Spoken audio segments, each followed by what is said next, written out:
Este podcast é uma produção Reverber.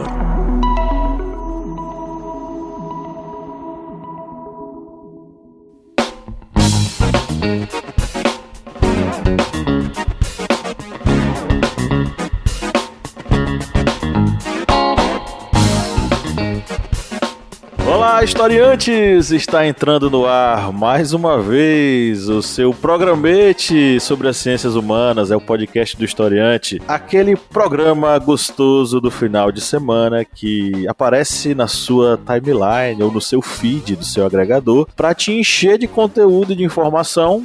E claro, de entretenimento. Eu sou o professor Pablo Magalhães e estou aqui acompanhado dela que, depois de um longo e tenebroso inverno, está de volta à bancada, a senhora Lídia Verônica. Oi, gente! Você já está com a voz melhor, Lídia Verônica?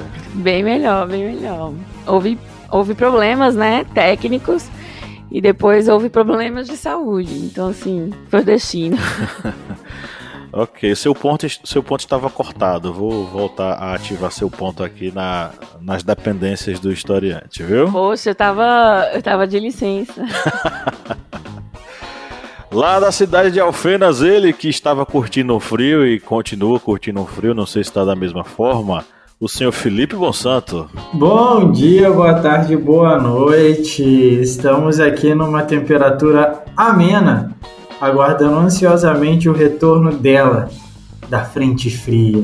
Aguardando ansiosamente. Ok, e lá, né, da cidade de Petrolina, Pernambuco, na beira do Rio São Francisco, ele que montou um soviete para combater o capitalismo e propagar o evangelho do comunismo. Senhor Kleber Roberto. E aí, pessoal, beleza? Pablo falando desse jeito, vão pensar que eu tô que nem certas vertentes religiosas que vão batendo na porta das pessoas. Vão pensar que eu vou estar domingo lá batendo. Ou você tem um minutinho pra ouvir a palavra de Karl Marx? Tá vendo aí? Será que é o Kleber batendo na porta no domingo lá na casa do Pedrinho, ele acorda? Ai, lá vem Felipe com seus trocadilhos musicais. Faltou a bateria assim no final. Badadá! Acorda Pedrinho, que hoje tem lições de Karl Marx, né? No caso. Acorda Pedrinho, que hoje tem revolução. Hoje tem revolução. Como diz Arley, nosso seguidor, ele postou já. Quem tomou a corda de Pedrinho, devolva aí, por favor. Bom, estamos aqui reunidos nesse clima de trocadilhos musicais, né? E com o Pedrinho já acordado, uma hora dessa não é possível. Claro que a depender do horário que você esteja ouvindo esse programete, pode ser muito cedo da manhã. Estamos aqui juntinhos mais uma vez para trocar uma ideia sobre... Olha só, tem muito tempo que a gente não faz um episódio sobre um filme e uma série, né? Do mesmo modo que a gente demorou pra caramba pra fazer um Geopolítica na Latinoamérica, a gente demorou pra caramba também pra fazer um episódio sobre algum filme interessante. E esse filme, ele foi lançado... É assim, acontece... na cabeça. Vamos fazer sobre isso, bora! Pois é, quem pensa que a gente se organiza pensou errado, né? Brincadeira, a gente se organiza assim. Estamos aqui reunidos para falar sobre um filme lançado em 2021, que em muitas salas ele só entrou em 2022 e até hoje ele sofre de boicote, mesmo ele estando disponível no serviço de streaming da Globoplay, que é o filme Marighella.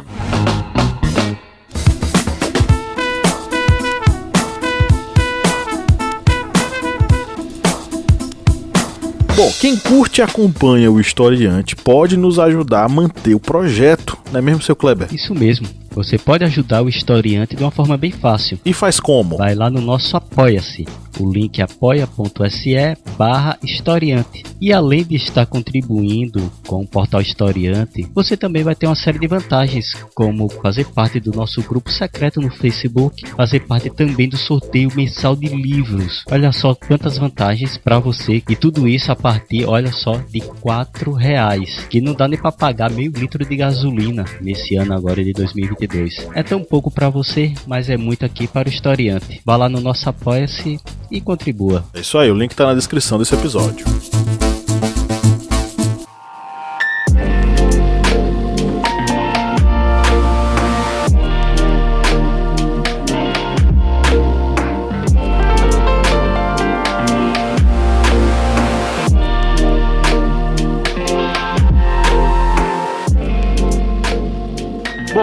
filme Marighella ele foi feito tendo como base o livro do Mário Magalhães, que é a biografia do Marighella, o guerrilheiro que incendiou o mundo, né? E que conta e recompõe a trajetória de Carlos Marighella de Salvador, na Bahia, para o mundo, ou pelo menos para o Brasil, né, inicialmente, acompanhando todo o processo dele de construção enquanto militante do Partido Comunista e toda a sua luta, inicialmente, contra, né, a ditadura do Estado Novo, ele ainda muito jovem, né, e posteriormente ele já experiente, já mais velho, contra a ditadura de 64, onde ele desempenha um papel de coordenador de várias ações consideradas como terroristas e que ele mesmo chamava de terrorista, né? Uma coisa que Mário Magalhães pontuou na nossa entrevista aqui no podcast, quando ele esteve aqui, que Marighella sim dizia que ele era um terrorista. Mas o que era esse terrorismo que ele falava naquele período? Era um terrorismo considerado por Carlos Marighella como necessário para fazer terror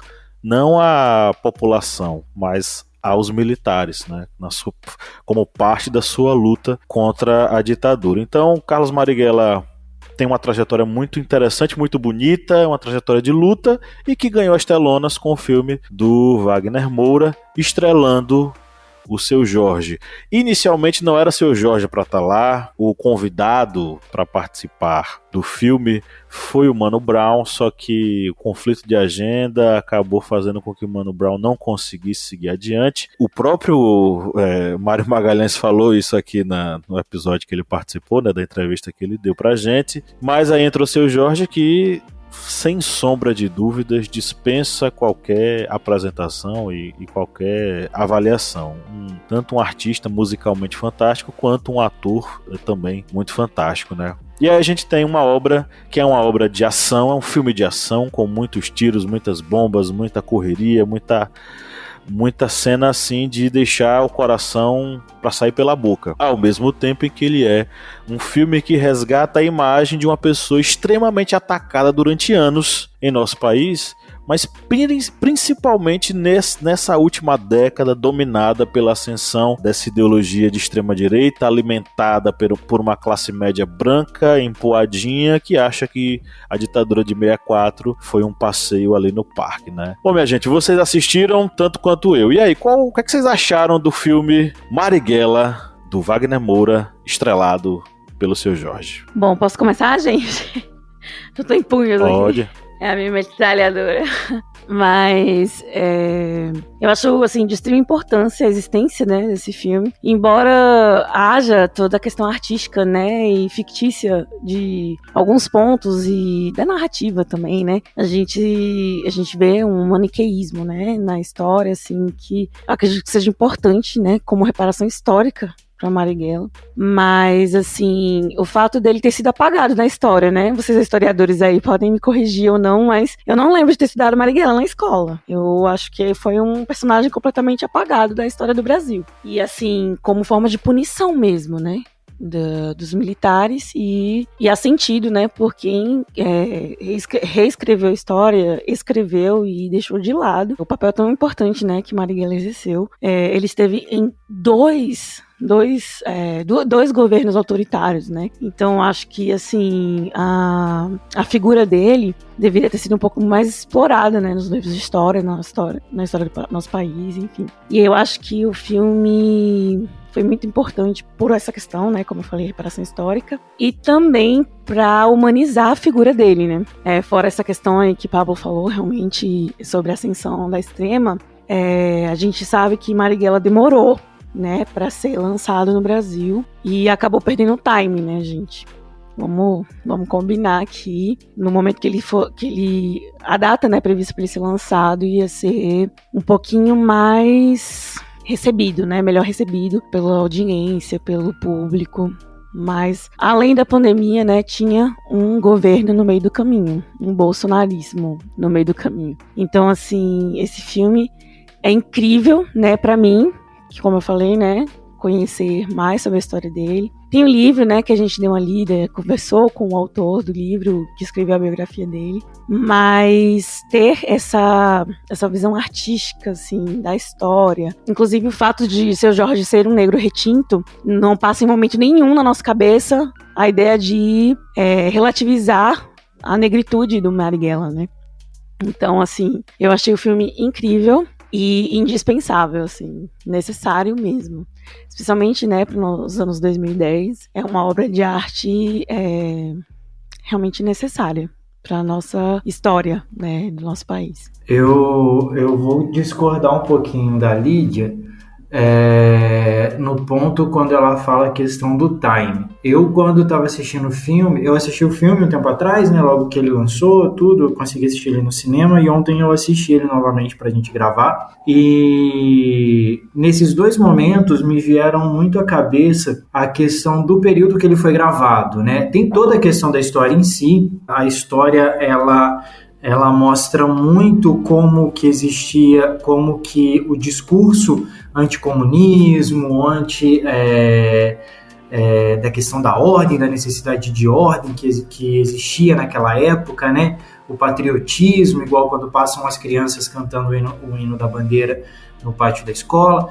Isso retrata muito o momento que a gente vive hoje, né? O momento que a gente está vivendo no Brasil hoje. E me vinha muito à cabeça pensar assim, e aí é o ponto que eu discordo um pouco da Lídia, o filme ele foi gravado antes da eleição do Bolsonaro. A princípio, o filme era para ter sido lançado em 2019, a eleição foi em 2018, então ele deve ter sido gravado ali por volta de 2017, 2018. E ele se torna muito mais forte, na minha opinião, né? Ele se torna muito mais forte agora, no momento que ele foi lançado no Brasil, no meio de uma pandemia, no meio de uma crise de saúde, no meio de um governo declaradamente fascista, né? Fazendo o que tem feito por aí, e o quanto ele traz a necessidade de, entre muitas aspas, de revolta, né? de movimento da população, de movimento da massa, de movimento dos trabalhadores, para mostrar o quanto é importante essa necessidade, esse movimento contra, né? O governo, contra o que a gente tem hoje. Então eu acho que nessa questão do time, o filme ele agregou muito. Eu acho que ele trouxe muito no momento que ele foi lançado. Eu também nunca tinha estudado sobre Marighella, até conhecer o filme, até assistir a entrevista do Wagner Moura em alguns lugares, principalmente no Roda Viva. O Roda Viva dele foi muito bom e eu acho muito necessário, eu acho o filme muito necessário, essa reparação histórica, como a Lídia falou, e a necessidade de trazer a imagem dele, né, de contar o que realmente aconteceu, da forma com que aconteceu, traz muito a questão da gente entender o que aconteceu, do que viveu, do que o Brasil passou, que não foi uma coisa bonita, né? Não foi uma passada tranquila, foi algo que tinha algo maior e queria destruir muita gente. O filme Marighella é um filme muito bom, que a gente vê realmente o que retrata aquele período, daquela longa noite em que o Brasil viveu, que foi o período da ditadura militar. A gente vai pegando várias nuances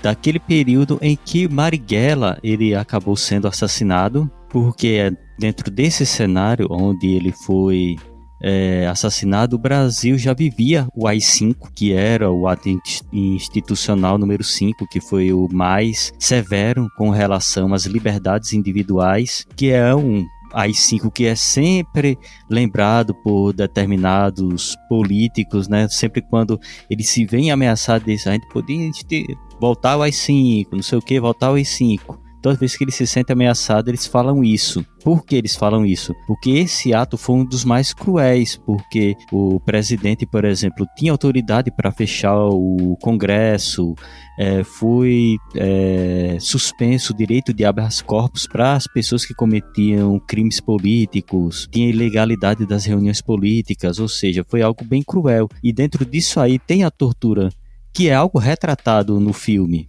Não é um filme que só vai ser ali feito com diálogos do Marighella. Não, vai retratar todas as condições que ocorriam com as pessoas que iam contra o regime. E a gente vê várias cenas de pessoas que foram torturadas, que são executadas. E a gente aí até destaca, por exemplo, tanto a questão do filme, ele acabar saindo nesse período em que o Brasil ele está vivendo esse período de nebulosidade política, com a seção de grupos de extrema direita, e a gente vê esse filme surgindo, que foi tão censurado e até hoje ainda recebe críticas com relação a esses grupos de extrema direita. E a gente vê que é um filme que acaba se tornando necessário, porque ele acaba trazendo todos esses aspectos de algo que ocorreu no Brasil da tortura, no Brasil das perseguições, no Brasil em que as autoridades se achavam superiores às pessoas e por isso se achavam no direito de executar pessoas. A interpretação de Seu Jorge mesmo no papel de Marighella, de Bruno Galhaço mesmo, que ele fez o papel de um delegado que não era o delegado Fleury. Ele usa um nome fictício, mas dá aquela conotação, porque era um delegado que torturava, executava, estava dentro ali daqueles meandros também da perseguição. Era o chefe do DOPS, né? Na biografia é o chefe do DOPS. E ele era o papel de, se não me engano, era Lúcio no filme, e ele fazia todo esse papel no filme, o delegado Lúcio, que no caso tem essa conotação com o delegado Sérgio Fleury, de exatamente ser uma pessoa que se utilizava da crueldade com qualquer pessoa na sociedade que fosse suspeito e já poderia ser torturado, ser morto. E a gente vê o filme Marighella exatamente, tem que olhar também com esse olhar, não somente com a obra de arte em si, da sétima arte, do cinema, mas a gente também vai analisar com esse rigor histórico de um período tão trágico na nossa história brasileira. Nossa triste, recente história de ditadura, né? Aí eu particularmente gosto de duas cenas. Eu gosto do filme inteiro, mas eu gosto de duas cenas principais. Eu acho que a abertura, ela é muito...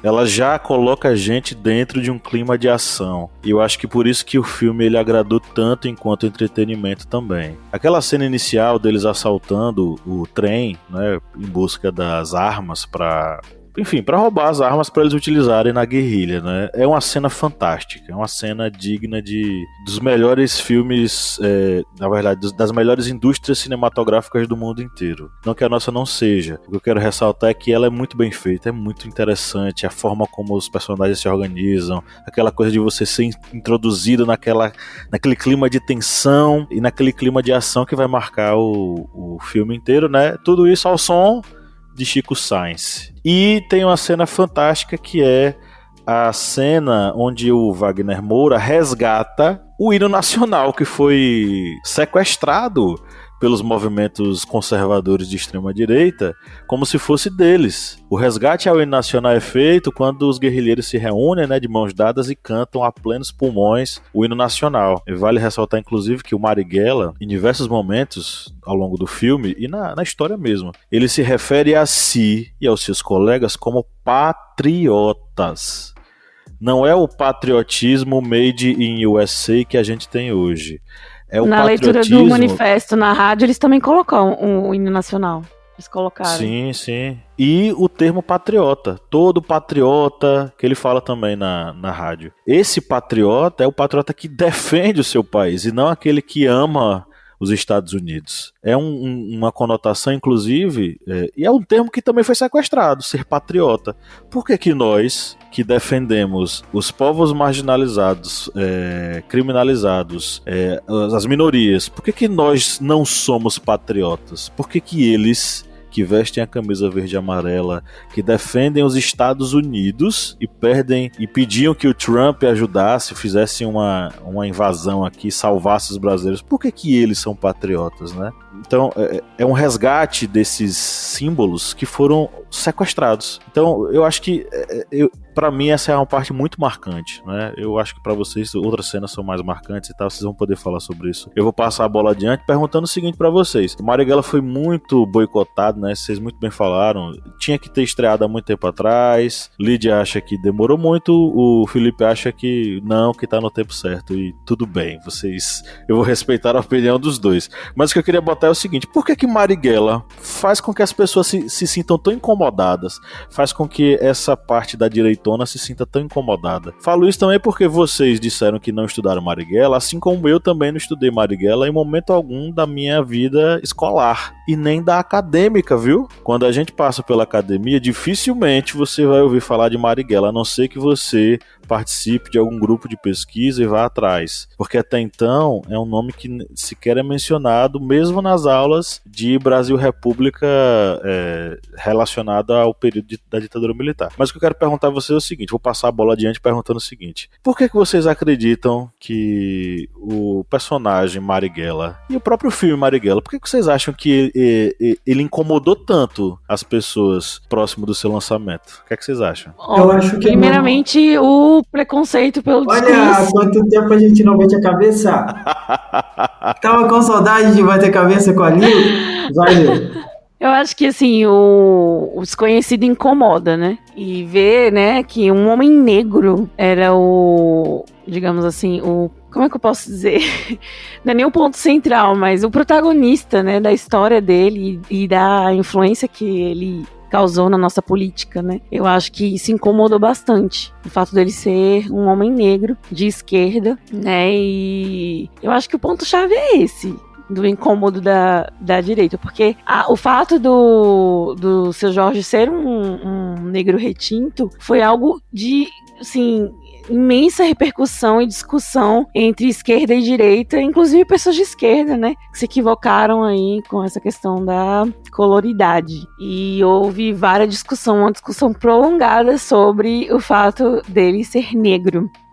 Eu acho que isso incomoda bastante a galera da direita e alguns esquerdos não esclarecidos. Eu acho que é o discurso dele, não o discurso, né? Eu acho muito a identificação dele com a grande massa, né? A forma de falar fácil, a forma de se mostrar gente como a gente, de conversar de igual para as pessoas e de pregar, de chamar as pessoas, tipo, olha, vamos lutar por uma coisa que é nossa, vamos lutar por uma coisa que é de todo mundo, onde todo mundo vai ficar bem, onde todo mundo vai lutar para ter a mesma coisa igual. Eu acho que essa proximidade, essa ausência de me fugiu a palavra, quando a pessoa está acima, né? Quando a pessoa quer de autoridade, essa falta de autoridade, né?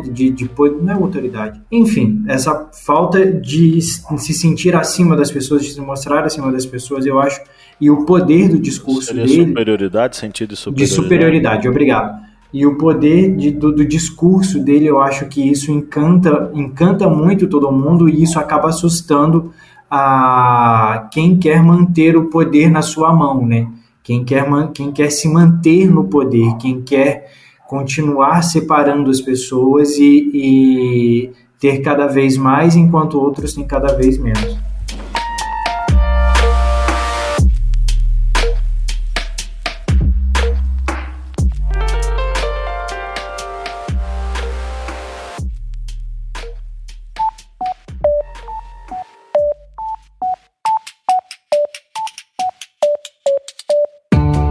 Me diga uma coisa, Lídia Verônica, qual é o melhor lugar para ouvir podcasts? O melhor lugar para ouvir podcast, pra mim, é na cama. Mas pra todo mundo, é o Orelo. Com certeza. Além de tudo, o Orelo nos remunera. Cada clique seu ajuda o nosso projeto a crescer. Então quer dizer que só de a pessoa ouvir, dar o play lá nos episódios, isso já nos ajuda? Nem precisa a pessoa pagar? Exatamente. Se você não pode ou não tem interesse em ser um apoiador, mas acha o nosso projeto legal, vai lá no Orelo e dá essa força pra gente.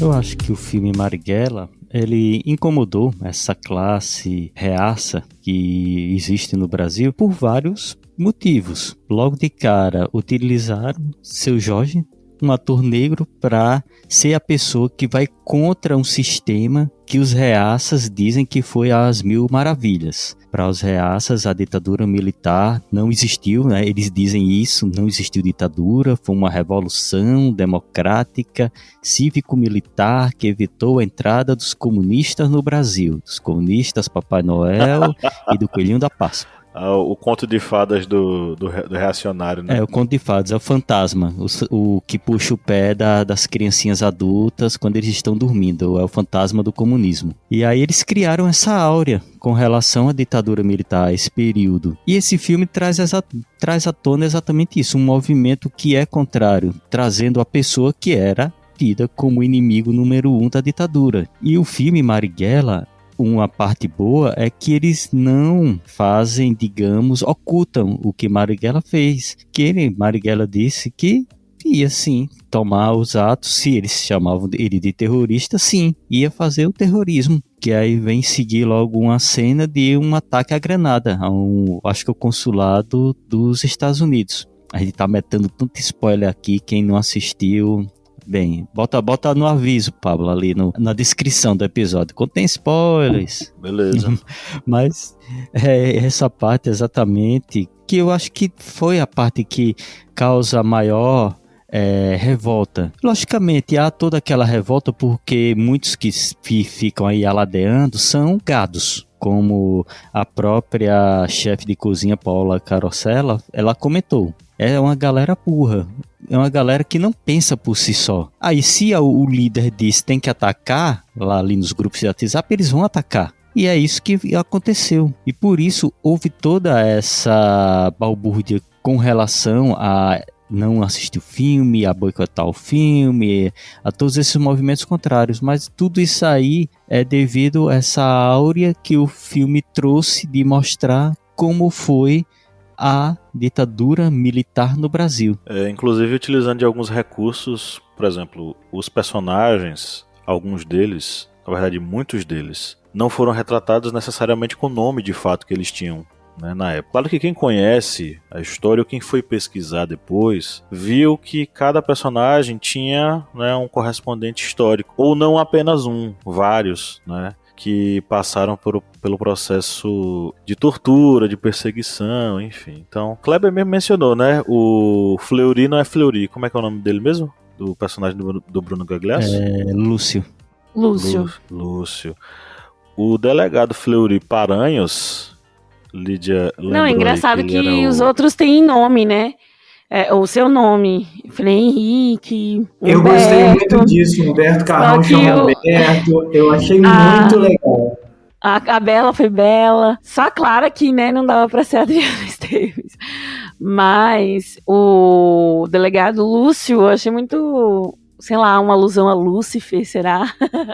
Não sei, eu achei meio dúbio essa escolha desse nome. Inclusive, o Bruno Gagliasso tá fantástico no filme, né? Ele realmente encarna o cara que a gente odeia. Essa troca de nomes, acredito que tenha sido proposital pelo fato de que ele não queria apenas homenagear aqueles caras que lutaram contra a ditadura, né? Ele queria homenagear todos os outros que possivelmente poderiam ser reduzidos a ninguém se eles colocassem apenas o nome daqueles caras lá. Por exemplo, eu li uma matéria falando sobre exatamente isso aí, que a questão do Wagner Moura era como se eles representassem realmente a classe artística, que hoje deve ser as pessoas que devem se levantar realmente contra esse governo, sabe? O personagem Danilo, por exemplo, ele é uma referência a Virgílio Gomes da Silva, que foi uma das pessoas mortas pela repressão em processo de tortura. Muita coisa que acontece no filme tem liberdade poética. Por exemplo, o personagem Danilo, ao morrer, ele grita: "Vocês estão matando um brasileiro". Não existe registro de que ele tenha gritado isso naquele momento. O Virgílio, o personagem de fato, o homem que está por trás do personagem. Mas o fato é que o Virgílio Gomes da Silva foi um dos guerrilheiros que acabou morrendo nas mãos dos agentes da ditadura, né, por meio da tortura. E aí, ao longo do filme, a gente vai ter uma série de outras cenas que tem parte de verdade, tem parte de mentira. Só para deixar claro, o livro do Mário Magalhães, ele até falou sobre esse assunto aqui, né? Escrever biografias é um processo difícil e que muita gente pergunta: como é que você sabe qual foi a comida que o Marighella jantou em tal dia, no dia que ele saiu da prisão? Não foi inventado, são dados que ele encontrou através de documentação, né, sobre o assunto. Mas o filme, ele tem a liberdade poética. E é por isso que algumas cenas elas são modificadas. E a gente tem algumas, né, que tem muita coisa de verdade, mas tem certa licença poética para poder... Porque, no final das contas, é um filme de ação, gente. Então, filmes de ação não são documentários. Eles têm liberdade. Qualquer filme, na verdade. Ação, romance, tragédia, drama, enfim. Tem liberdade poética, não é? No livro Por que Resistir à Prisão, o Marighella diz que tinha marcado o encontro com a zeladora do prédio para pegar algumas roupas lá na cena do cinema, que ele é baleado, né? Realmente, a cena, essa história aconteceu, ele foi baleado no cinema, ele estava lá, né? Tinha marcado com a zeladora do prédio para pegar as roupas com ela, e aí quando ele vê os policiais aparecendo, ele entra no cinema, ele estava na redondeza, ele acaba entrando no cinema para ver se conseguia despistar os caras ali no escurinho, só que lá dentro os policiais acabam invadindo e acabam baleando ele. Segundo as publicações daquele período, teve luta, foram alguns minutos ali de muita confusão, tiro e tal. O Marighella era um cara forte, ele sempre estava se exercitando e por isso ele estava sempre pronto para a batalha. Só que não tem indício, por exemplo, de que o filho dele tivesse vendo tudo isso dentro do carro. Nem que ele era uma criança naquele período. Na verdade, o menino ele já era um adolescente, já tinha 16 anos e possivelmente já estava em Salvador, porque Marighella, como um bom guerrilheiro e muito esperto, ele não ficava andando para cima e para baixo com seu filho para não expô-lo ao perigo, né? Eu acho que isso é um toque que o diretor usa para humanizar a figura do chamado, né, terrorista Marighella. Com certeza, com certeza. Liberdade poética, né? Na história no filme, por exemplo, os caras entram, tá tudo escurinho, eles encontram o Marighella. Na história, o que aconteceu de fato, o que foi factual? Quando os policiais entram, eles mandam ligar a luz do cinema pra ver quem tá lá. Só que aí, no filme, claro, né, uma luta no escurinho e tal, os caras procurando ele é muito mais atrativa, enfim. Falando dessa coisa da humanização do Marighella, as próprias fitas que o Marighella grava no filme, que são endereçadas ao Carlinhos, que seria uma criança no período, elas não existiram. E aí a gente acho que é mais um spoiler que a gente tá dando para o nosso ouvinte. Eu vou colocar um aviso de spoiler no início desse episódio para não dar problema. Mas assim, as fitas elas não são verdadeiras, né? O Marighella nunca gravou essas fitas para mandar para o seu filho logo após a sua morte. Mas o Marighella falando ali na gravação, é como você disse, Dona Lídia Verônica Magalhães, serve para humanizar a imagem do Marighella, para mostrar como é que ele pensava, como é que era essa sua relação com o filho, enfim. Então, são liberdades poéticas que muita gente criticou, mas que na verdade, enfim, fazem parte, né, da construção do filme e que não mudam em nada a batalha dele. Por fim, essa questão da negritude, gente. O que é uma pessoa negra? E aí a disputa entre a cor do Marighella e a cor do Seu Jorge. O Marighella era um homem negro tanto quanto, por exemplo, o Mano Brown, da mesma coloração. Mano Brown, ele é um homem negro, só que ele é mais claro do que Seu Jorge. A Celeuma criada, inclusive teve comentário num vídeo que a gente postou lá no canal, na TV Historiante, justamente sobre o Marighella e sobre essa questão da coloração. Que muita gente questionou, eu pensei que eu tinha vindo aqui para que você me comprovasse que Marighella era negro, ele era um homem branco. Gente, Marighella nunca seria um homem branco, porque a composição étnica dele é de sudaneses, porque a mãe dele era descendente de sudaneses escravizados trazidos para o Brasil, né, sequestrados para o Brasil, pela parte da mãe e pela parte do pai, que era um homem branco. Ele era imigrante italiano, inclusive, era Augusto Marighella. Então ele é miscigenado, então o tom da pele dele, ele é um homem negro, só que um homem negro de pele mais clara. E aí rolou toda essa confusão, porque Seu Jorge é um homem negro retinto, né, a pele escura de fato. Não é 100% escura, mas ele é um homem negro retinto. E aí o Mário Magalhães, isso tá no livro dele, mas o Mário usou o Twitter para falar sobre esse assunto, né?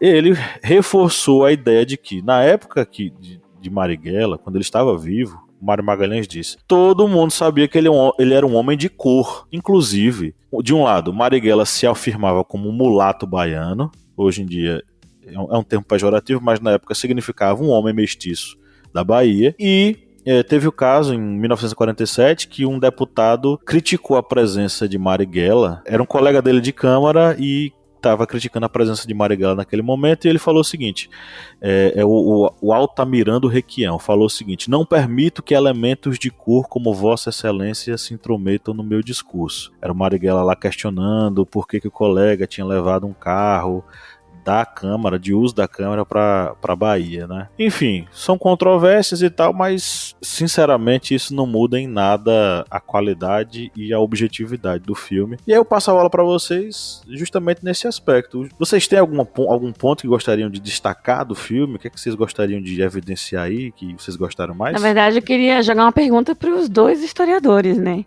Mande. Queria saber, sim, como historiadores, vocês acham que faltou algo ali, assim, do contexto histórico que poderia ter sido inserido, ou que podia retirar alguma coisa que achou que foi demais, não precisava? Porque, assim, uma coisa que me chamou a atenção é eu, pelo menos quando eu era guria, né, minha mãe já assistiu esse filme várias vezes, e acabava que eu assistia, né, o que é esse companheiro, e no filme passa, né, esse momento do sequestro do embaixador. Sim. E aí, enfim, noticiaram que Marighella fazia parte, né? E aí, nesse momento eu descobri que não. E, enfim, é só um exemplo, mas vocês historiadores acham que podia ter falado mais sobre esse acontecimento, ou outros, ou, enfim, ou não ter comentado nenhum outro. Fala aí, Cleber. Eu acho que não. Eu acho que o filme, ele realmente atendeu a sua proposta. Até mesmo porque se coloca muitos fatos, ele já é um filme longo, não é um filme curto, é um filme bem longo, chega próximo de 3 horas, mas por ser um filme longo, ele traz muitos detalhes que vai fazer com que quem assista e quem tenha interesse vai atrás, vai pesquisar sobre aquele determinado fato. E isso vai suscitar exatamente a curiosidade. Eu acho que encher de muitas coisas acaba fazendo com que a pessoa não preste atenção, muitas vezes fique perdida no filme. Isso pode ocorrer sim, num filme muito longo, a pessoa ficar literalmente sem saber mais o que está acontecendo. Eu acho que esses pontos, por exemplo, do sequestro do embaixador americano, alguns outros pontos, como por exemplo, a gente falou aqui de tortura, eu acho que só tem de tortura mesmo, são só uma cena que realmente mostra uma pessoa sendo eletrocutada. As outras já são pessoas que já aparecem com a feição já de quem foi torturado, com os machucados, escoriações, com toda aquela maquiagem que dá aquela conotação de que a pessoa foi machucada. Mas eu acho que se inserisse tudo isso no filme, ia acabar ficando algo muito, digamos, vamos dizer, sairia do filme e se tornaria algo como um documentário. Eu acho que não seria realmente essa a intenção de Wagner Moura. Eu acho que realmente ele quis isso e conseguiu atender essa necessidade. Sem dúvida. Eu assino embaixo o que Clebelito falou. Mas aí eu vou trazer de volta a pergunta que eu fiz. O que é que mais marcou no filme pra vocês? Não sei se cena, mas alguma coisa que o filme tenha provocado em vocês. Eu acho que uma cena que foi interessante... Pode ir, Cleber. Pode ir. Vai, depois eu falo da minha cena. Pode falar. Certo. Eu acho que a cena que... É uma cena curta. Tem muitas cenas assim que você fica vislumbrado e dá aquele gosto mesmo de depois até querer saber mais sobre aquele fato. Mas uma que toca bastante é na parte que o filho dele, Marighella, tá na sala de aula e tem um professor que ele fica dizendo que tem que ser comemorado a data em que houve a revolução e que impediu a tomada do Brasil pelos comunistas. E o filho de Marighella se levanta e diz, Carlinhos, ele se levanta e diz, não foi revolução, foi um golpe. Isso. Ele diz isso sentado, aí o professor, como é? Aí ele se levanta e diz, foi um golpe. Eu acho que aquilo ali realmente mostra o que foi aquele momento em que tentavam passar para a sociedade de uma forma ou de outra que a ditadura, a tortura e o golpe não era o golpe, era aquela revolução democrática. Eu acho que ocorreu. Eu acho que é um recurso, como Lídia falou, para até onde eu sei não é factual isso que aconteceu, né? Do menino se manifesta dessa forma. Já assisti alguns documentários e já li algumas coisas sobre o filho do Marighella e não tem menção a esse evento. Mas é como Lídia falou, são cenas, liberdade poética, né? São cenas que de certo modo servem para mostrar ou o que o personagem sentia, ou qual era o posicionamento do personagem, enfim. Eu acho que é um recurso cinematográfico justamente para essa questão. Fala, Felipe. Pô, o Kleber roubou minha cena preferida, cara, que era do menino lá. Mas uma cena que me marcou muito. Foi mal. Não tem problema não. Eu tenho uma cena coringa. Uma cena que eu gosto muito, que me chamou muito a atenção, foi a cena em que o Henrique Vieira, o pastor Henrique Vieira, né, ele como frei, ele conversando com Marighella, ele fala sobre a cor de Jesus. E ele vem falando a respeito da colonização, do embranquecimento da cultura e de como Jesus ele precisa ser humanizado, né? Existe toda uma questão cultural aí, ele fala disso no filme, né, da colonização, como que é justificar, enfim, coisa e tal. E essa cena me chamou muito a atenção pelo contexto dela, sabe? É um diálogo que é muito rápido entre os dois. Mas essa cena me chamou, eu como uma pessoa cristã, como uma pessoa que acredita em Jesus, me chamou muito a atenção dessa hora. Uma outra cena que me chama muito a atenção também é na hora que o personagem do Almir, e é uma das poucas cenas que aparecem o método, né? É quando ele, já no finalzinho, ele tá naquela posição amarrada no pedaço de pau, igual os escravos ficavam, igual ficaram pessoas na ditadura. Aquela cena ali foi muito impactante para mim também. Eu acho que reproduziram muito bem em vários momentos, mas aquele momento ali eu acho que é muito icônico, né? Quando a gente estuda um pouco a ditadura na escola, quando eu estudei pelo menos, se tinha muito essas ilustrações no livro, e isso me trouxe muito essa questão da história. O momento que eles capturam Humberto também, eu acho que é forte, né? Plena luz do dia. Eu acho que eles fazem questão de que essa cena seja, assim, trivial, como se fosse algo trivial para aquele momento da ditadura. Que o exército fosse tão cruel em plena luz do dia, na frente de qualquer pessoa, de qualquer um, né? Então acho que isso também chama a minha atenção, fora todas as outras coisas, né? Lídia Verônica mencionou o filme que é esse companheiro e me deu um estalo aqui. Vê só. Sim, o embaixador sequestrado pelo Fernando Gabeira e companhia foi Charles Burke Elbrick. Ele foi sequestrado em 1969. E eu falando aqui com o microfone desligado, é o Brooke. Isso, ele foi sequestrado em 1969. A princípio, ele foi tratado realmente da forma como o filme O Que É Esse Companheiro reproduziu.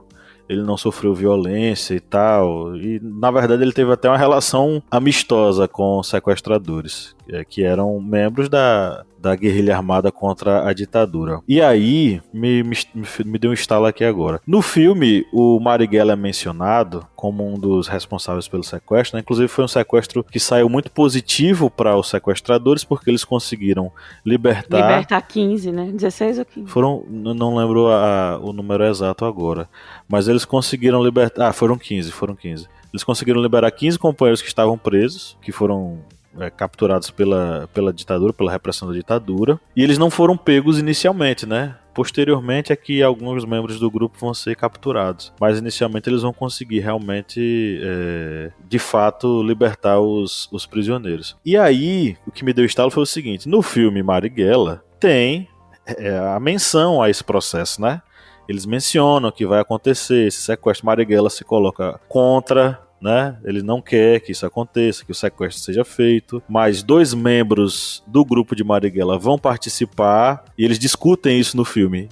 E o engraçado é que, em O Que É Isso, Companheiro, esses 2 personagens estão lá, né? Eles aparecem lá.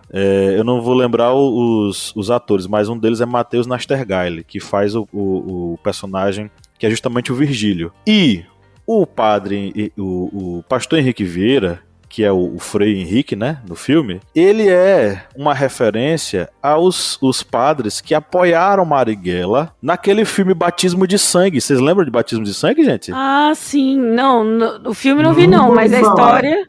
Cara, Batismo de Sangue... Você me contou. Batismo de Sangue é a história dos freis, dos padres que apoiaram Marighella. E quem é que tá apoiando Marighella no filme Marighella, gente? Quem são? São os padres. Ah, sim, os Frei. Isso, Frei. aí é Frei Beto e tal. Frei enfim. Ivo e Frei Fernando. Só que não tem o nome deles, o verdadeiro. Só Fernando tem de o nome. Brito. Só tem o nome. Do Henrique. Eu acho que o Henrique. Que o fato dele ter colocado O os nomes Henrique foi justamente para colocou o atualizar, né? Sim, mas deixa eu só amarrar aqui pra eu falar pra vocês. Gente, isso é o Marighella verso. Batismo de sangue, o que é isso, companheiro e Marighella fazem parte do Marighella verso, gente. É um crossover, né? Isso. Vocês não notaram isso? É uma trilogia aí, né? Muito bom, verdade. Porque eu tava pensando nisso um dia desse, eu tava assistindo Marighella e tem os dois caras lá brigando. Não, a gente vai ajudar a sequestrar o embaixador norte-americano, a gente vai lá. E assistindo o que é isso, companheiro, eles aparecem lá, é como se eu estivesse continuando o filme do Marighella, só que numa outra perspectiva. E aí É o movimento 8 de outubro, né, que acaba fazendo o sequestro. Mas como é o nome do partido dele? Aliança Nacional, né? O do Marighella? É. O Marighella é a Aliança... A LN. A LN, né? Porque LN. tem a ANL. Aliança Libertadora Nacional. Isso, Aliança Libertadora Nacional. Eles levam a culpa, né? Porque eles encabeçaram a ideia do sequestro, mas quem faz, né, é a galera do Revolucionário, do Movimento Revolucionário 8 de Outubro. Isso. MR8. Que fazia parte o Fernando Gabeira. E o interessante é que no filme Marighella, os caras que são resgatados, as pessoas que são resgatadas, na verdade, no que é isso, companheiro, as pessoas que são resgatadas, tem alguns personagens que estão no filme Marighella, que é como se eles tivessem resgatado aqueles caras lá da equipe do Marighella que tinham sido presos. Então, isso é... É o crossover. É o Marighella verso. O cinema brasileiro é tão rico, gente. O pessoal não nota. Aí, assim, quem tá ouvindo a gente, assista Batismo de Sangue também, porque Marighella está em Batismo de Sangue, gente. Onde tem Batismo de Sangue pra assistir? Aí, boa pergunta, não sei. A gente viu a propaganda, eu acho que é no Google Play, não é? Deve ter. Mas a gente assim... viu. Você me contou essa história justamente quando a gente viu o trailer desse filme. Sim. Batismo de Sangue tem uma cena que você vê. Agora, é um Marighella pegando um personagem... Viu? Tá no Prime? Pronto, aí. É com quem? Com Caio Blá, não é? Caio Blá. Prime é da Amazon, né? Prime Video? É, Prime Video, da Amazon. Beleza. O Marighella aparece, só que é um ator... eles procuraram um ator idêntico, quase idêntico a Marighella. É um cara muito parecido. O Mano Brown. Não é Mano Brown.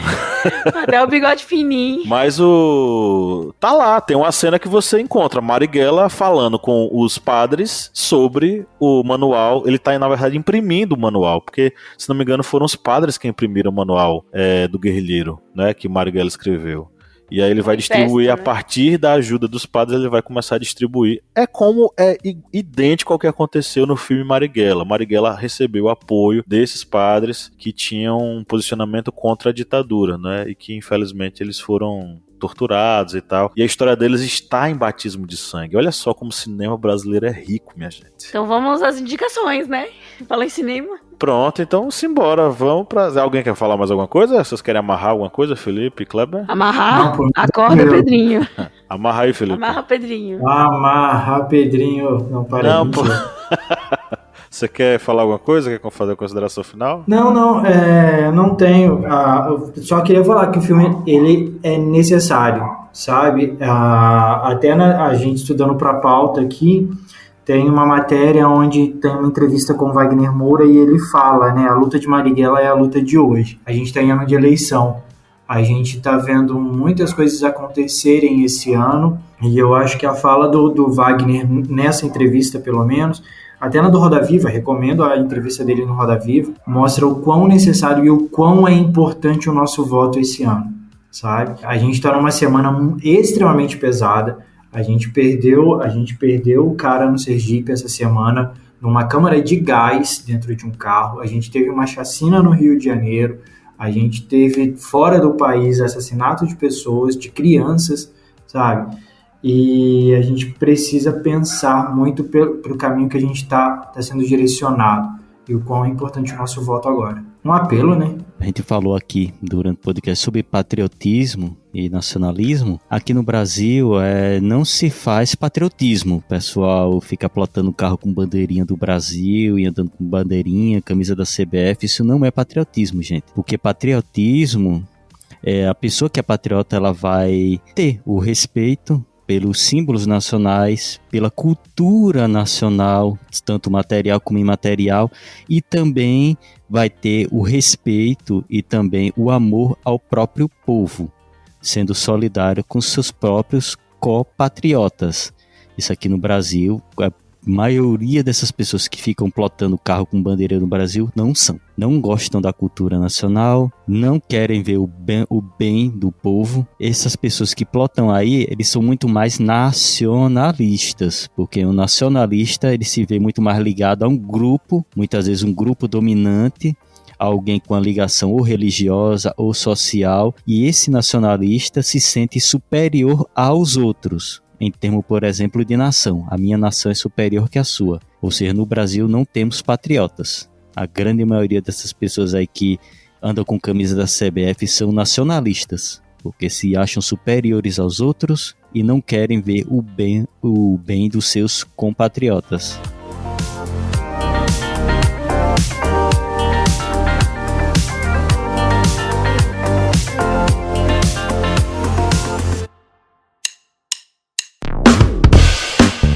Você que é nosso ouvinte, que acompanha esse podcast a cada semana e adora ouvir os nossos papos, que tal a gente fortalecer os nossos laços de amizade? É simples demais e nem precisa pausar o episódio, né, Felipe? Exatamente, Paulo. Se você está ouvindo a gente agora, seja no Spotify ou seja na Apple Podcast, para a gente ficar mais íntimo, para a gente falar cada vez mais ao seu ouvidinho, você faz o seguinte agora. Enquanto está ouvindo a gente, vai lá, avalia a gente no seu aplicativo de áudio. Vai lá no Spotify, dá 5 estrelas pra gente. Vai lá no Apple Podcasts, dá 5 estrelas pra gente. Isso fortalece o nosso relacionamento e você fica cada vez mais perto da gente. Faz isso pra gente, dá essa moral lá agora.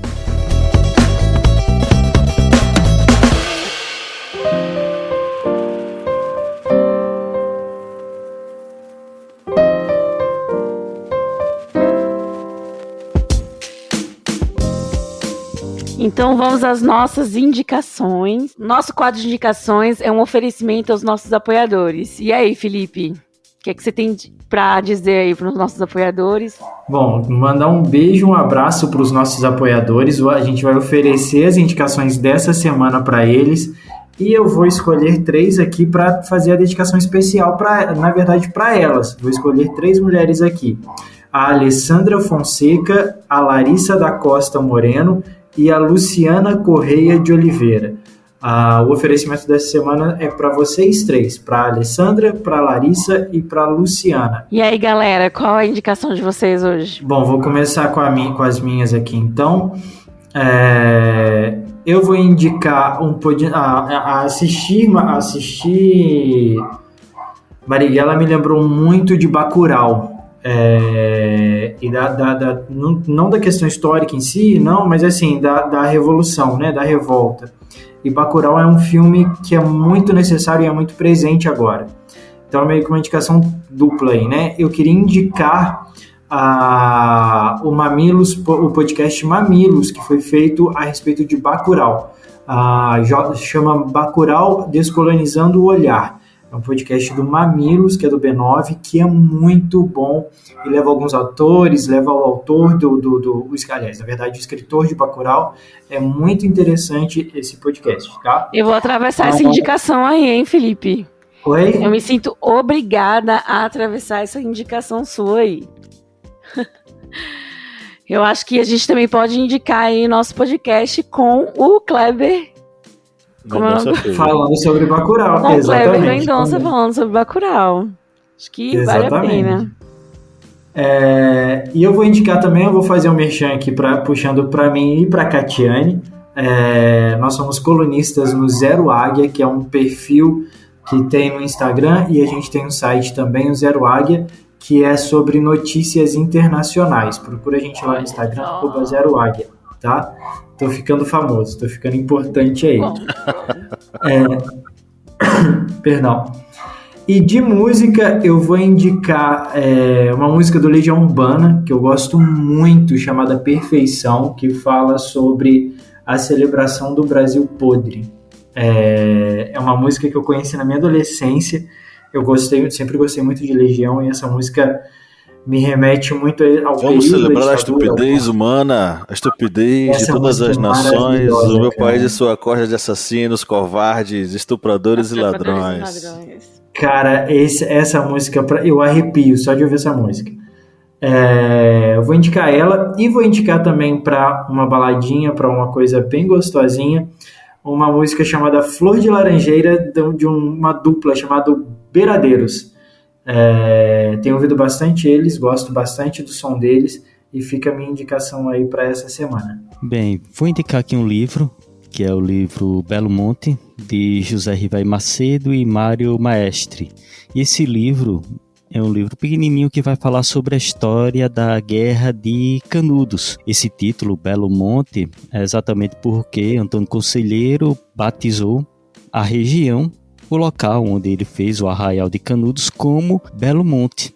E Canudos era o nome da antiga fazenda que estava naquele local. E Belo Monte, o livro, ele vai trazer toda a história tanto de Antônio Conselheiro, que não é aquele homem com um olhar profundo, aquele que andava como se fosse um insano beato. Não, ele traz a visão, digamos, não preconceituosa que acabou surgindo em vários livros, em vários, até mesmo filmes sobre Canudo. Vai trazer a história realmente de Antônio Conselheiro, uma pessoa que estudou, que era letrada, que fez aquela sociedade, a cidade, o Arraial do Belo Monte, com toda aquela ideia de união entre as pessoas. Havia diferença entre uma pessoa e outra, havia sim as diferenças, como toda a aglomeração de pessoas, mas só que Canudos acabou trazendo o ódio dos poderosos e com isso, consequentemente, a guerra e a destruição do local,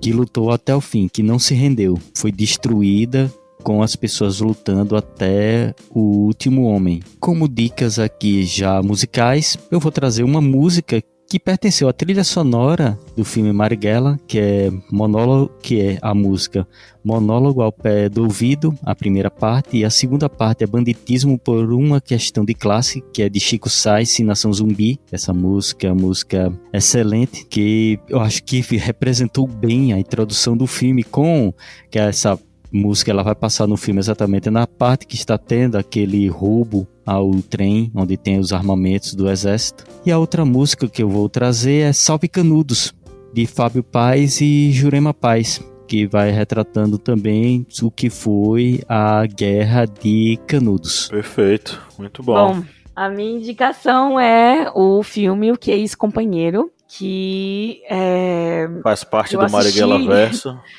Cara, eu assisti quando eu era criança. Vocês acreditam que minha mãe botava pra assistir esses filmes? Nem eu. O Que é Ex-Companheiro. Não entendia nada, não sabia o que estava acontecendo. Achava que era tudo ficção, até descobrir na escola, nas aulas de história, que realmente aconteceu isso no Brasil, enfim, né? É um filme brasileiro, baseado no livro homônimo, né, do Fernando Gabeira. Vale muito a pena e é muito bem feito, e é com a Fernanda Torres e Pedro Cardoso. Se vocês estão acostumados a ver ele fazendo só Agostinho Carrara, vale a pena ver o ator serião e dramão que ele é. Muito bom. E é isso. Mas a música que eu vou indicar, Acorda Pedrinho, do Jovem Dionísio. Tá em alta, é divertida. Vamos curtir uma vibe boa nesse fim de semana. Que o programa vai ser ouvido no fim de semana, eu acredito, né? Mas é pra ser. É pra você que tá ouvindo, relaxar e curtir aí o Acorda Pedrinho, que hoje tem campeonato. E assim como o Kleber, né, indicou uma música do filme, eu vou indicar Mil Faces de um Homem Leal, do MC Racionais, que a música, ela tá nos créditos do filme. Mas essa música foi feita... Racionais MCs, perdão. A música foi feita para o documentário, né? O documentário de 2012 do Marighella. Vocês sabem disso, né, gente? Uhum. Eu vou até procurar o nome dela, né?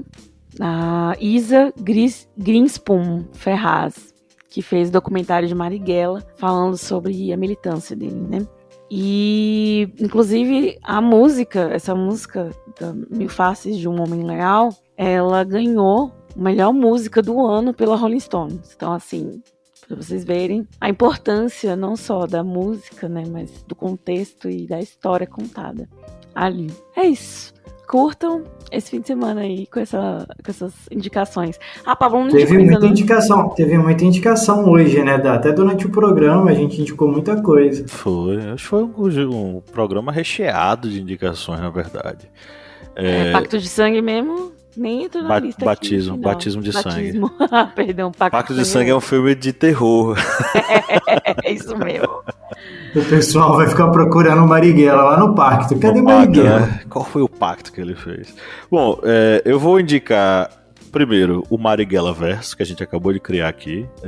Lídia já disse o que é esse companheiro, a gente tá indicando o Marighella e o Batismo de Sangue. Então são 3 filmes do Marighella Verso, assistam. Mas tem um podcast que eu encontrei esses dias. Eu gosto de podcast de ficção e Lídia Verônica sabe que eu sou fanático por podcasts. E esse podcast eu descobri recentemente que é Batman Despertar. Eles lançaram aí 6 episódios, 8 episódios na verdade. Tem mais que eles vão lançar.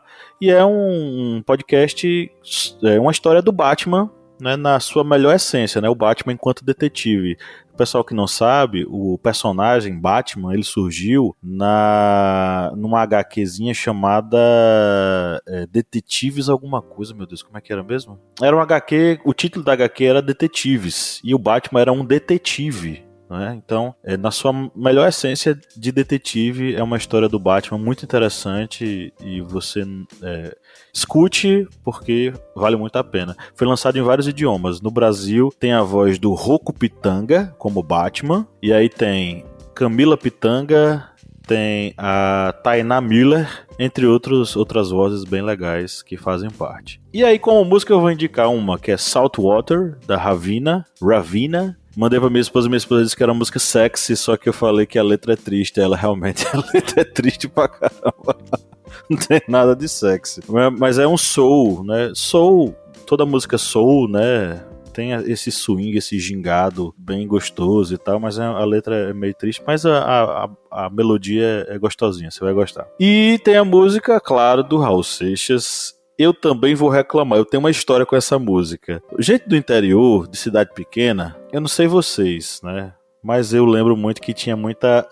No início daquela revolução digital, inclusão, né, digital das pessoas e tal, muita gente não tinha computador, mas toda cidade tinha pelo menos um curso de informática. Vocês fizeram curso de informática, meus amigos? Eu sou mais velho, eu fiz curso de datilografia. Não, eu também, Felipe Monsanto, mas eu quero saber curso de informática. Você fez? Não fiz, eu fiz...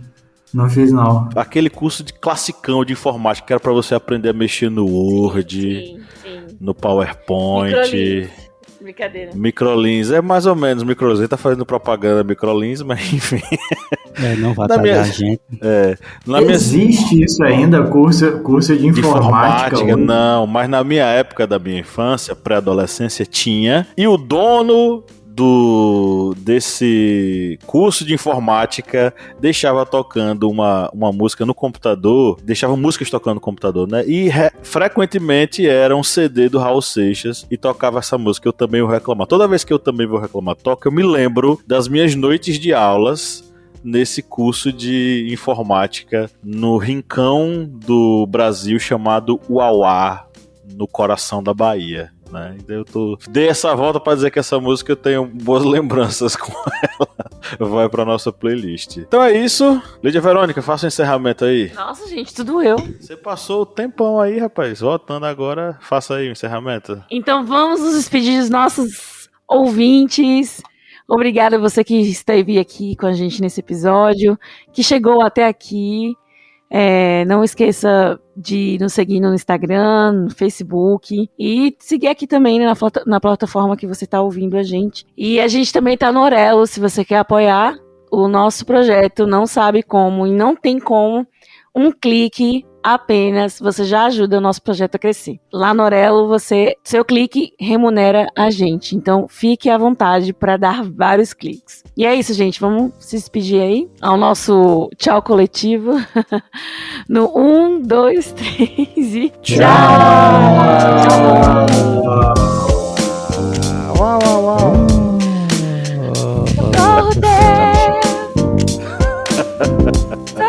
Acorda, Pedrinho. Meu Deus.